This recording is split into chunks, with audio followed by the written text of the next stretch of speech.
আমি বারবারই বলি যে আমাদের ইন্ডাস্ট্রিতে কিছু ওই যে ভুসিখোর কিছু গরুর ভুসিখোর লোক আছে। এরা মেগাস্টার শাকিব খানের সিনেমা আসলেই এদের চুলকানি শুরু হয়ে যায়। যেই কথা সেই কাজ। এবারও চুলকানি শুরু।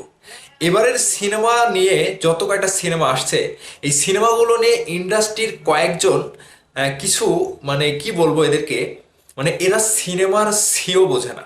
সি, এদেরকে দেখে কষ্ট হয় যে এরা সিনেমার সিটাও বোঝে না। দেখেন, প্রিন্স সিনেমা নিয়ে কিংবা প্রিন্সকে একটু ইঙ্গিত মেরে কিংবা প্রিন্সকে একটু কাজে লাগিয়ে প্রিন্সের বদনাম করে তাদের সিনেমাগুলো কিংবা তাদের কাছের পরিচালক বা প্রযোজকের যে সকল সিনেমা আসছে তাদের সিনেমাগুলোকে উপরে রাখতে চাচ্ছে, কিংবা তাদের সিনেমাগুলোর গল্প একেবারে প্রাকৃতিক, একেবারে ন্যাচারাল, একেবারে গ্যারেন্টেড, এইরকম কিছু আবালপোনা মন্তব্য তারা করছে, ফেসবুকে শেয়ার করছে ইন্ডাস্ট্রির অনেকেই আমি দেখছি। আসলে এরা, আমি নাম মেনশন করছি না, আসলে এরা ওই যে খারাপ ভাষাতে বলবো কিনা বুঝতে পারছি না, কিছু খাওয়ার পরে যখন ঘোরটা কাটে না, এইদিকে একবার বাড়ি খায়, ওইদিকে একবার বাড়ি খায়, ওইদিকে একবার ধাপ করে, ওইদিকে একবার ধাপ করে পড়ে যায়, এইরকম একটা অবস্থা যখন হয়, তো ওই পোস্টগুলো সম্ভবত ওরা ওই ওই পার্টের পরে তারা দিচ্ছে। ওইটা আগে রোজার মাস যদিও, তারপরেও এরা এগুলো ছাড়বে না। তো মেগাস্টার শাকিব খানকে নিয়ে চুলকানি আজীবন থাকবে, আজীবন এরকম হবে, আজীবন এরকম দেখতেই থাকবো। কিন্তু দিন শেষে বাবার বাবা শাকিব খানই থাকবে। প্রিন্স সিনেমার গল্প কিংবা প্রিন্স সিনেমার সাথে বাংলাদেশের ইন্ডাস্ট্রির কোনো মায়ের লাল আছে যে শাকিব খানের উপর দিয়ে দাপিয়ে ঘোড়া, ঘোড়া ডিঙিয়ে ঘাস খায় এরকম আছে কি?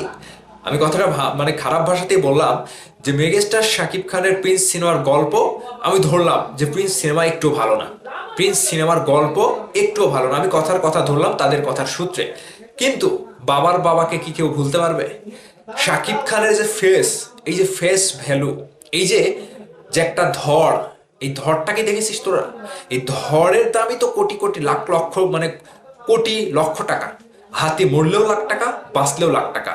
হাতির পেটে কি আছে না আছে এগুলো দেখার দরকার নাই তোরে ভাই।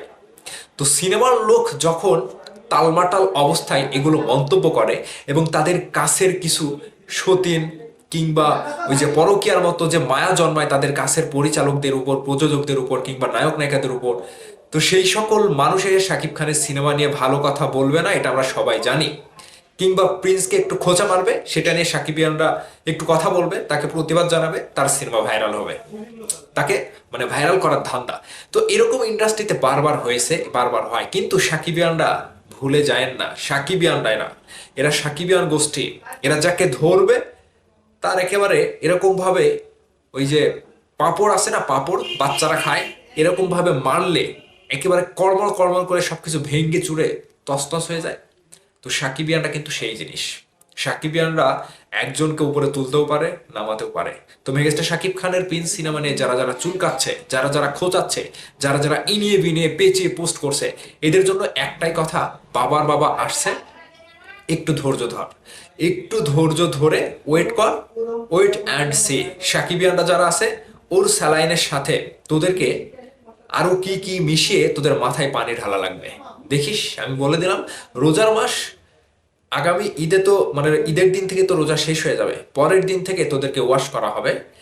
যত যা ইচ্ছে এখন থেকে বলে নে, ঈদের পর, ঈদের দিন থেকে আর বলতে পারবি না, তখন খালি চুলকাবে চুলকাবে। কি হচ্ছে, বাবা আমারে কি দিল, চুলকাবে।